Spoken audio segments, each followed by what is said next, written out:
So, Quinn, how you doing on this lovely day? I'm amazing. I got sun. I went to the beach.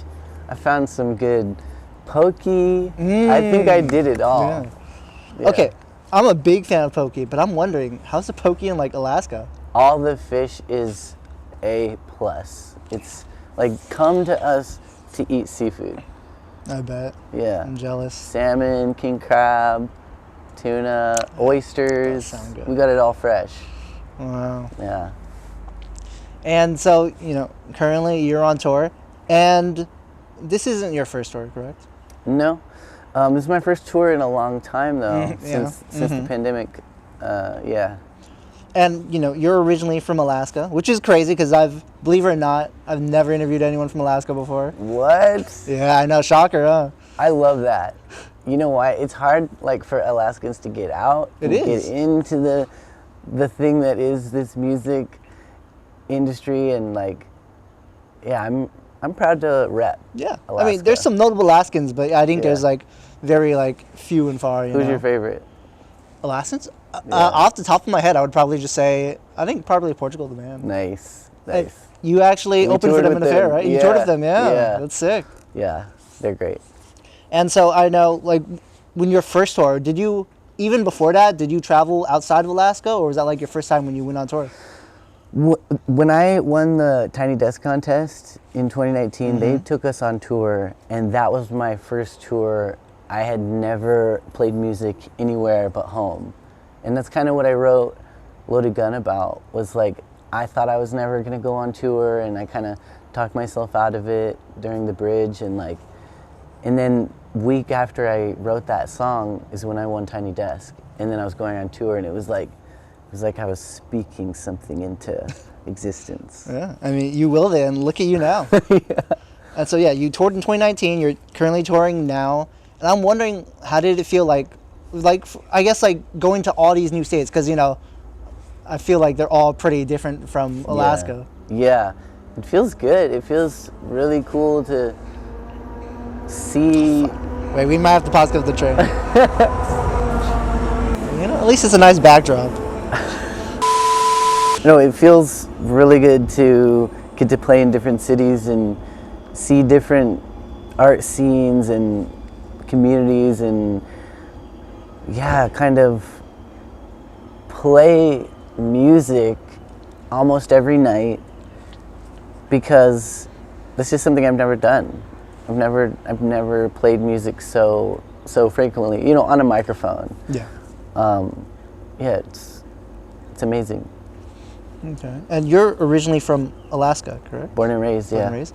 How does it feel? Because, I feel like there's not too many notable people living in Alaska right now, and you're one of the few.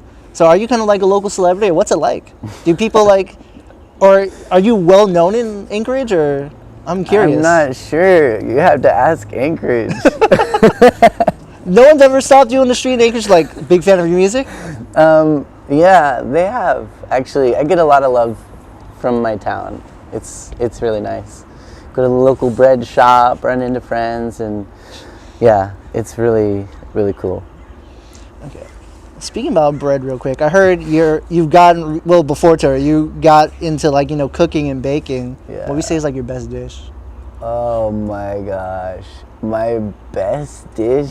Say let's do a little bit of Okay. visualization right now. Let's say myself and Brandon, the cameraman, you invite us to your house, and we're like, dude, what's the go-to? What's gonna knock our socks off? If you guys come to my house, I'm gonna pull out some fresh caught salmon from my freezer that my family caught, and then I'll do a crispy skin salmon. Keep the skin on, and it gets real crunchy and perfect. And then I would probably just do some vegetables, maybe a starch, but the fish would be the star, for sure. Just like how you're the star of this interview. Yeah, I mean, the jumpsuit might be going, more fancy than me. It's a little crazy, but you got a lot going on too, so that's good. Yeah. Okay, and I think you've spoken in other interviews and in some of your songs, you've had the chance to go to LA or something to live, but you decided to stay in Alaska. And obviously there's a lot there for you. But I'm wondering, do you ever like wonder if like the pros outweigh the cons? Because I know, you know, if you went to LA or New York or something, it'd be easier to connect with other songwriters and producers, more connections, you know, just easier to work with people. And I feel like, imagine in Alaska, it's a little bit tougher. Yes, of course. I think that's totally why people move to the big cities to, you know, I don't know, be around that stuff. But that's not really my game. I love being around the people I love, you know, and all my family's in Alaska, and I just feel like we've all kind of learned more lately how to work from home. And of course, being a musician is, you know, a little easier to do from afar lately, but even more so now because, you know, there's bands that don't even live in the same state, meet up and tour together. And yeah, I just think the whole music thing is a little bit more accessible now for me from afar at least. And yeah, I'm good. I'm good in Alaska. All right, speaking about music, I found you, I think through Discover Weekly. Shout out to Discover Weekly. Nice. Always big. They showed me the song Bubblegum. It was great. I put it like on my main playlist. I love the song. You know, after that it came like, you know, just enamored, you know, saw the Tiny Desk concert, saw the music video. A lot of cool stuff. Thank you. But I'm wondering what inspires you though? Like what music did you listen to growing up? Or like what inspires your sound today? What inspires me today is kind of everything. I'm kind of just like a lover of all things. I love people and I love like my friends and what they're inspired by. I love TV. I love watching all this my favorite shows and kind of seeing how they like media writes emotion through dialogue, and like I just think that's so cool. And you know, authors and just kind of living life, listening, all that. I just like to dissect it all. As far as like when I was growing up, I listened to a lot of what my mom was listening to, Celine Dion, Alanis Morissette, Sheryl Crow, you know, just singers, right? And I love songwriting. I'm like, that's my favorite part. It's the lyrics. And so, yeah, that's kind of what I start with. Cool. And so far, you know, the interview, I've enjoyed chatting with you, you know. It's very chill, laid back, you know. You're a very rad dude. Thank you. And I'm wondering, you know, like, I feel like we have some synergy going on, you know. We got, like, a little bit of connection. You think we could be friends? 100%. Hey, put it there, put it there. Let's go. Do you know what, like, your love languages are? Yeah, I'm pretty sure I respond well to acts of service, and I think that's a way I show love too, is by doing things for people, I think. What about you? Mine, I think it's like just gift giving, you know. That's sick. That's I cool. like that too. And, you know, what I'd love to do to my friends is give them gifts. So I actually have some for you. That was smooth. Thank you, thank you. I'm getting better on camera. All right, and so, you know, based on your songs, I can tell you're a very big storyteller. So I'm going to give you a few gifts, and I want to, you know, I want you to explain if there's any meaning to them to you. Okay. All right. All right. First one is a CD. Does your van have a CD player? No. Oh. We're in an SUV. Dang. There's just two of us. Well, you can listen to this back home because I actually got you Uncle Kracker CD. Oh my God. How did you know this was my song? Wow. We were just talking about this the other day. Like, what's the song that got you? Like, I feel like when I was younger, I went through like this I don't like music thing. And then I heard Follow Me by Uncle Kracker, and it was over. Like, I would not get out of the car until it was done. I was just like entranced in this, so thank you. That's crazy. That was the catalyst. But, you know, you got here. This is hilarious. It's funny. I have no clue what the other cuts on this are, but I will find out. You'll find out soon. Okay. Sick. And this person you did speak about earlier, it's actually a Sheryl Crow vinyl. Incredible. So good. This is definitely something I don't have. This is everything to me because this is what my mom sang karaoke to. And like she would just sing it, scream it, and made her feel so good about herself. And so I always feel really good when I listen to Sheryl Crow. Sheryl Crow does have some bangers. She got some hits. Oh my gosh. More people need to cover Sheryl Crow. I should cover Sheryl Crow. Well, there you go. Maybe this is some inspiration for you. Yeah, it is. Thank you. You're welcome. And the stars on the pants, are you guys seeing this? Like, Wow. can yeah. we get some leather pants with stars? You know, I mean, you're still touring for a few more weeks. Maybe I'll find some. Maybe you could find some. All right, and last but not least, this is a person you're actually touring with. I hope you don't have this vinyl. How big is your vinyl collection? It's great. I do have a vinyl collection, but not like huge. All right, so hopefully I could add more because it's a Courtney Barnett. Oh, yes. I don't have that yet. That's amazing. And that's the last I have. But I know, because after you're done touring with Tal, you're touring a little bit, like a few shows with Gangs of Youth. Yes. And then with Courtney Barnett for her like mini festival. Yes. So we are so pumped to play with Courtney again. She's freaking amazing, and I can't wait to hear this record live.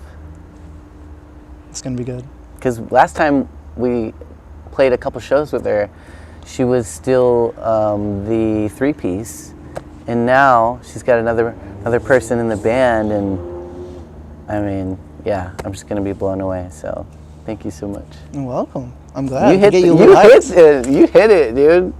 People say I'm good with giving gifts, so. That's amazing. I didn't even bring you anything. Maybe next time. Next time. All right, and I actually have a few more cues for you. Cool. And here, let me bring this one up. And double pink vinyl. Hold on. Sheryl Crow's got the pink vinyl. She's coming for me. She is. Next thing you pull out of your bag better be these leather star pants. I wish. If I knew you're a big fan, I would have gone. I was stoning myself. Yeah. Okay, but let's see. What has the Fur Raunchy Great Alaska Talent Competition? Like, do you think that had a big influence in the beginning of your career? Because I heard you got second there, apparently. No, that was like, that was so funny. Like, it's such a small town thing.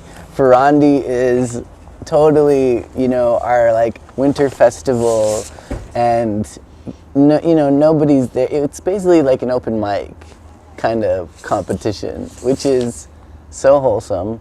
I just got up there and sang songs, and I was kind of doing the original music thing, and then other people were not. They're doing like covers like Sheryl Crow and everything. Yes, and so it was like, I don't know if I'm in the right place, but you just do something and then you're in it until you're out.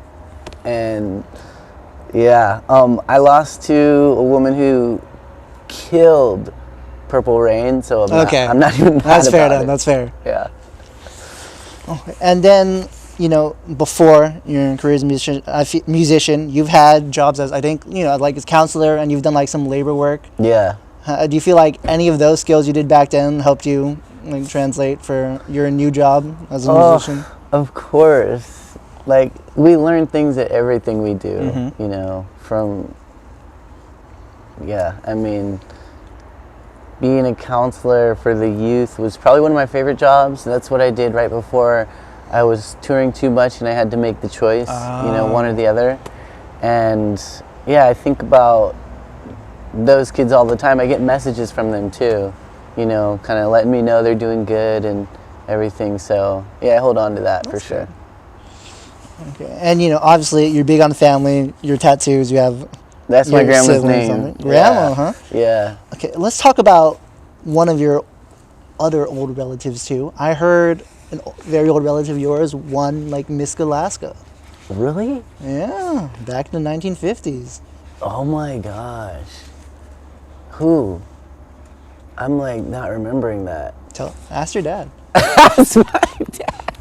Hold on. Phone a friend. Okay, no, let's do this. I have honestly some amazing family members. Like, I just feel like we're entertainers. My great-grandpa on my mom's side, he was the violin maker, a very famous violin maker in Alaska. And his violins are still in circulation to this day. And it's really amazing. I've been looking for one to try and hunt one down, and it's crazy. There's all kinds of stuff on him. And then my great-grandmother on my father's side she started her own business making parkas and Nupiaq, parkas. Oh, you know what? That was her. Yeah. Okay, so that's what you're talking about. Yeah. Okay. Yeah, she did all sorts of things. The list is long on her, and to this day, our family still runs her business in town. Dang. Yeah. So there's some really, really special people dating back. I wish they were around to see me. I'm sure they're proud. Yeah. Thanks. Okay, and my last question for you. We've talked about you, your family, but let's talk about your friends, especially your new friend, me. Let's talk about you, man. My last question for you is, what do you think is my most and least attractive quality? I'll give you an example, right off the bat. I know we just met each other, but, I feel like we've become pretty good friends, pretty fast friends. Yes. And so I would say my most attractive quality, my smile. I feel like I have a good one. Okay. And then my least attractive, I'd probably say personality. What? Well, let me hear your opinion. What do you think? I didn't see that coming, because I would say your most attractive quality off bat is your confidence. You come up swinging with the jumpsuit and the Crocs. I would say least attractive. I wear all this to be more approachable, so you feel more comfortable. That's good. And then I would say least attractive would be the Crocs. Really? So what it is that I love about you is also what I hate about you. That's crazy. That's a hot take. Yeah. But other than that, if that's the worst thing about you, you're probably a stand-up guy. I'll take that. Thank you. For sure. All right. Well, thanks for taking the time to do the interview. Hope you had some fun. I had some fun. I had fun. I can't believe, I'm going to add to my collection. This is a game changer for me. That is a game changer. Look at this guy's face right now. He's giving duck lips before duck lips were a thing. Yeah. You remember Truly that? an innovator, yeah. That's pretty good. But before we end the interview, obviously we're here because of you. And so Brandon's going to point the camera at you. You look at the camera, you get to plug whatever you want. Your social media. Okay. Your latest song. Yes. The tour, a message, it's all you. Well, thank you. Thanks for hanging out. And I'm Quinn Christopherson. And if you could check out my new EP called I Am Bubblegum anywhere you get music, and maybe buy my record at the end of the year. Hint, hint. Yeah.